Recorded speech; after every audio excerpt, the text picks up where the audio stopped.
1981 সালের 29 মে সকাল 11টায় প্রেসিডেন্ট জিয়াউর রহমান চট্টগ্রাম সেনানিবাস থেকে 7 কিলোমিটার দূরে শহরের কেন্দ্রস্থল কাজীর দেউরিতে অবস্থিত সার্কিট হাউসে ওঠেন। প্রেসিডেন্ট জিয়ার সঙ্গী হিসেবে দলের মহাসচিব বদরুদ্দোজা চৌধুরী, উপপ্রধানমন্ত্রী জামাল উদ্দিন আহমেদ এবং মন্ত্রী ড আমেনা রহমান সহ স্থানীয় নেতৃবৃন্দ ছিলেন। বিএনপির দুটি উপদলে বিভক্ত স্থানীয় নেতাদের বিরোধ মেটানোর জন্য মাত্র 48 ঘণ্টা নোটিশে তিনি চট্টগ্রাম যান। দুপুরের খাবারের পর বিএনপির নির্বাহী কমিটির সভা শুরু হয় এবং পুনরায় রাত 8টার খাবারের পর সভা শুরু হয় এবং বৈঠক শেষে দোতলায় নিজ কক্ষে ঘুমিয়ে পড়েন তিনি। চট্টগ্রাম সেনানিবাস থেকে 29 ও 30 মে তারিখের মধ্যবর্তী রাত 3:30টায় 3টি সামরিক বাহনে 16 জন সেনা কর্মকর্তা অস্ত্রশস্ত্রে সজ্জিত হয়ে সার্কিট হাউসের দিকে রওনা দেন। মাত্র 9 মিনিটের ওই কিলিং মিশনে প্রেসিডেন্ট জিয়াউর রহমান সহ নিরাপত্তা সদস্যদের হত্যা করেন। হত্যাকাণ্ডের কারণ বলা হয় মুক্তিযোদ্ধা বনাম পাকিস্তান ফেরত অমুক্তিযোদ্ধাদের রেষারেষি। কিন্তু প্রশ্ন হল, জিয়ার চেয়ে বড় আর কোনো মুক্তিযোদ্ধা আছে কি? তাহলে তাকে হত্যা করা হল কেন এবং কে বা কারা করল? 1975 সালে 24 আগস্ট জিয়াউর রহমান সেনাপ্রধান এবং ভারতে প্রশিক্ষণরত অবস্থায় মেজর জেনারেল ইরশাদ উপসেনাপ্রধান পদে নিয়োগ পান। ওই বছরের 13 নভেম্বর মেজর জেনারেল মঞ্জুর বাংলাদেশ সেনাবাহিনীর চিফ অব জেনারেল স্টাফ পদে আসীন হন। মুক্তিযুদ্ধের পুরো 9 মাস এরশাদ পাকিস্তানে ছিলেন।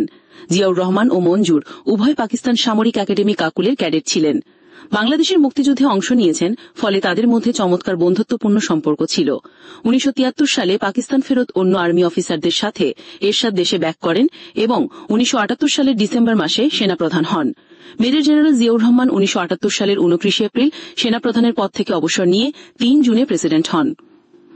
অন্যদিকে মেজর জেনারেল মঞ্জুর তখন চট্টগ্রামের সেনাবাহিনীর 24তম ডিভিশনের জেনারেল অফিসার কমান্ডিং বা জিওসি ছিলেন।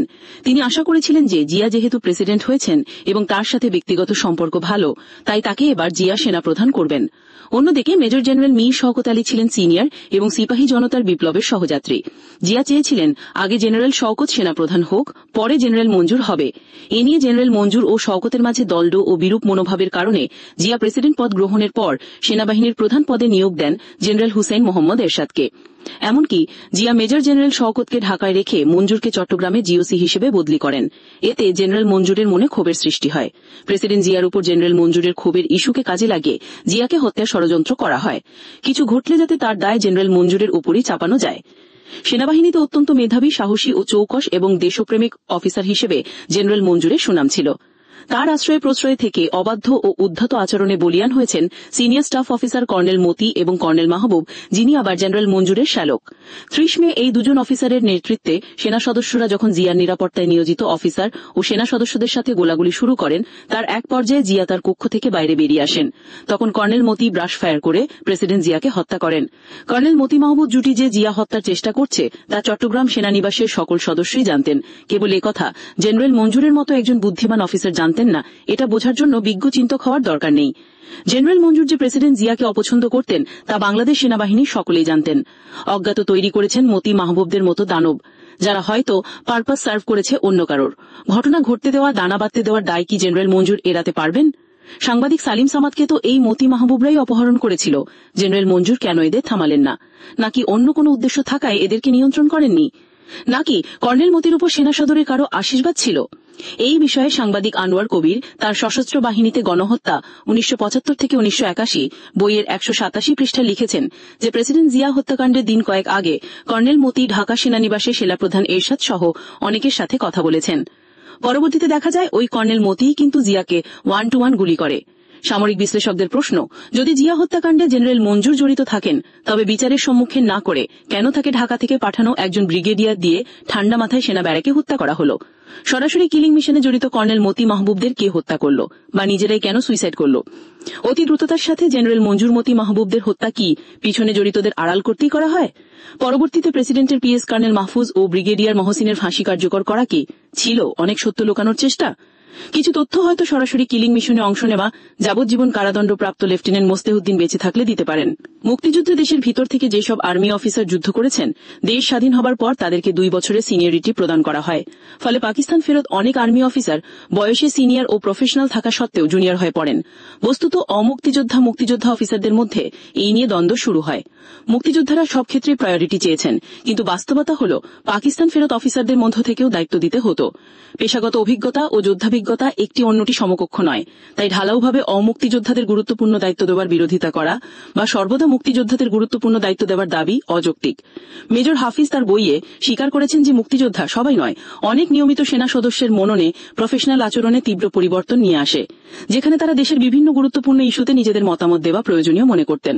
বস্তুত প্রেসিডেন্ট হত্যাকাণ্ডের রহস্য উদ্ঘাটন যেন না হয়, জড়িত পক্ষগুলোর মধ্যে এক পক্ষ অন্য পক্ষকে নিঃশেষ করেছে, যা আমাদের কাছে মুক্তিযোদ্ধা নির্মূল মনে হচ্ছে।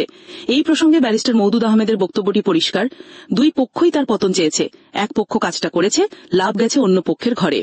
দাবার চালে একদল জিতেছে, অন্য দলটি হেরেছে। এখানে চেতনা, দেশপ্রেম ইস্যু কিছুই না। প্রচলিত আছে যে প্রেসিডেন্টের পিএস কর্নেল মাহফুজকে বিনা অপরাধে অনেক সত্য লুকাতে ফাঁসি দেওয়া হয়। সত্য লুকাতে হতে পারে, কিন্তু বিনা অপরাধে কি? মহিউদ্দিন আহমেদের পার্বত্য চট্টগ্রাম শান্তিবাহিনী প্রেসিডেন্ট হত্যাকাণ্ড মঞ্জুর খুন বই বলে অন্য কথা। 1981 সালের মার্চে তৎকালীন প্রেসিডেন্ট জিয়াউর রহমান পার্বত্য চট্টগ্রাম সফরে যান। সেখানে সাংবাদিক সেলিম সামাদ ছিলেন, যাকে এক পর্যায়ে কর্নেল মতি ইঙ্গিত দিয়ে বলেন প্রেসিডেন্টের সাথে আর দেখা নাও হতে পারে। প্রেসিডেন্ট সফর শেষে বিশ্রামে গেলে বয়স ও পেশাগত কারণে সাংবাদিক সেলিম সামাদ এই ব্যাপারে আরও তথ্যানুসন্ধান করেন। সেখানে উপস্থিত ছিলেন কর্নেল নওয়েজ, মতি ও মাহফুজ। এদের সামনে সাংবাদিক সেলিম সামাদের সাথে আলোচনায় প্রেসিডেন্টকে সরিয়ে দেওয়া কি যায় না, দিলে কি হবে তা নিয়ে আলাপ হয়। লক্ষণীয় হল এই সময় প্রেসিডেন্টের পিএস কর্নেল মাহফুজের উপস্থিতি থাকা। কর্নেল মতির সন্দেহ হয় সালিম সামাদ হয়তো প্রেসিডেন্ট জিয়াকে তাদের পরিকল্পনা জানিয়ে দেবেন, তাই কর্নেল মতির নেতৃত্বে অপহরণ করে সাংবাদিক সাহেবকে, যদিও মঞ্জুরের মধ্যস্থতায় তার জীবন রক্ষা পায়। এতে প্রমাণিত হয় জিয়া হত্যার পরিকল্পনা অনেক দিনের এবং প্রেসিডেন্টের আশেপাশের লোকজন এ কাজে জড়িত ছিল। কর্নেল মাহফুজ সব জানতেন এবং সেনানিবাসের অনেকেই এসব ব্যাপারে জানতেন, কারণ মতি মাহবুব চক্রে জিয়া বিরোধিতা গোপন কিছু ছিল না। তারপরও তারা বহাল তবিয়তে গুরুত্বপূর্ণ দায়িত্ব পালন করতেন। কর্নেল নওয়েজও এর সাথে সংশ্লিষ্ট ছিলেন, তা স্পষ্ট। ব্রিগেডিয়ার মহসিনার ক্ষেত্রেও বলা হয় তিনি নির্দোষ ছিলেন। হত্যাকাণ্ড সংঘটিত হবার সময় তিনি অসুস্থ ছিলেন, তবে তার আপন ছোট ভাই লেফটেন্যান্ট মোসলেহুদ্দিন সরাসরি কিলিং মিশনে ছিলেন। এসব কিছুর ভিতর রাজনৈতিক দল বা ব্যক্তিগত সংশ্লিষ্টতা নিয়ে তেমন কোনো আলোচনা হয় না। কিন্তু এত বড় ঘটনা কি রাজনৈতিক সংশ্লিষ্টতা ছাড়া সংঘটিত হয়?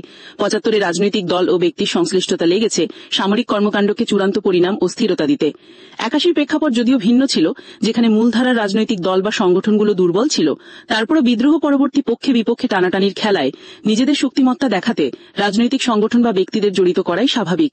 সেখানে অমুক্তিযোদ্ধা অংশের চেয়ে মুক্তিযোদ্ধা অংশের রাজনৈতিক শেল্টার খোঁজা সহজ ছিল। এখানে এমন কিছু হয়েছে কিনা তার ইঙ্গিত কিছুটা হলেও পাওয়া যায় কিছু বইয়ে। লেখক ও সাংবাদিক মাহফুজুল্লাহ তার অনুভূতি প্রকাশ করেছিলেন সাংবাদিক গিয়াস কামাল চৌধুরীর কাছে। তিনি বলেন, জিয়া নিহত হয়েছিলেন তার প্রিয় সহকর্মী ও অনুগতদের হাতে। এটা কোনো বিচ্ছিন্ন ঘটনা ছিল না।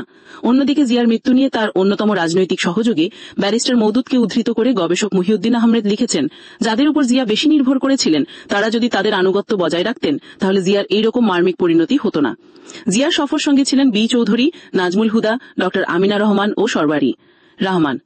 বি চৌধুরী বাদে বাকি সবাই ওই রাত্রে সার্কিট হাউস ছিঁড়ে তাদের আত্মীয়দের বাসায় চলে যান। তার থাকার ব্যবস্থা ছিল জিয়ার পাশের কক্ষে। জিয়া হত্যার সময় পাশের কক্ষে থাকা সত্ত্বেও চৌধুরীর দরজায় টোকাও পড়ল না, অথচ জিয়া ঝাঁঝরা হয়ে গেলেন। গুলিবিদ্ধ লাশ সিঁড়িতে রেখে তিনি তড়িঘড়ি করে সেখান থেকে সরে পড়েন। তিনি জিয়ার জানাজায় অংশ নেননি। প্রেসিডেন্ট হয়ে শহীদ জিয়া বলতে অপারগতা ও চন্দ্রিমা উদ্যানে জিয়ার কবর জিয়ারত করতে যাননি। এইসব আচরণ অন্য কিছুর ইঙ্গিত দেয় নাকি?